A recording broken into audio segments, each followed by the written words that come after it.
Les partis n'ont pas réussi à surmonter des différences idéologiques très marquées.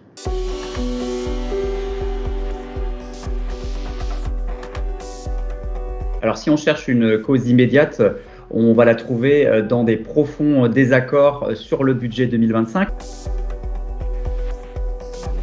L'Allemagne enchaîne une deuxième année de récession et elle éprouve des difficultés à mener de front transformation de son économie, maintien de son état social et aide à l'Ukraine. Et l'ex-ministre des Finances, Christian Lindner, s'était refusé à ouvrir la voie à plus d'endettement pour relever ces défis, au-delà des quelques 55 milliards d'euros que la règle d'or permettait pour l'an prochain. Le libéral privilégiait des coupes dans les dépenses sociales et dans la politique de transition énergétique, une attaque frontale contre les sociodémocrates du chancelier Scholz et des partenaires écologistes. Ces différences et leur mise en scène dans une note programme de Christian Lindner ont fini par avoir raison de la patience du chancelier qui a donc limogé son ministre des Finances jeudi dernier et par la suite les libéraux ont quitté en bloc le gouvernement. Ce pas de note programme de Christian Lindner était finalement que l'escalade d'une relation conflictuelle au sein de cette alliance à trois. Ces frictions, ces disputes à répétition ont conduit à faire de cette alliance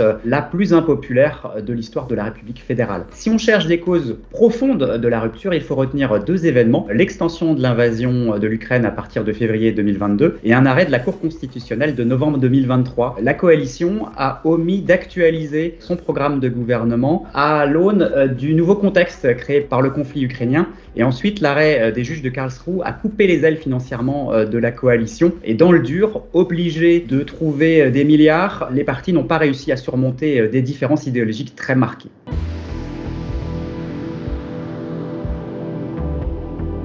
L'accord politique porte sur la date des législatives. Le SPD du chancelier Scholz et l'opposition conservatrice se sont entendus sur le 23 février. Il s'agit d'un compromis entre le souhait du chancelier et celui du chef de file des conservateurs, Friedrich Merz. Le chef du gouvernement penchait pour la fin mars afin de tenter de refaire son retard, tandis que Friedrich Merz plaidait pour la fin janvier afin de pousser son avantage car il est bien mieux placé dans les sondages. D'un point de vue formel, pour dissoudre le Parlement, Olaf Scholz doit d'abord perdre un vote de confiance et ce vote aura lieu le 16 décembre. L'issue ne fait pas trop de doute car le chancelier n'est plus soutenu que par les écologistes et n'a plus de majorité au Bundestag. Auparavant, et c'est une composante de l'accord sur le calendrier des législatives, Olaf Scholz tient à faire passer plusieurs textes avec le soutien des conservateurs.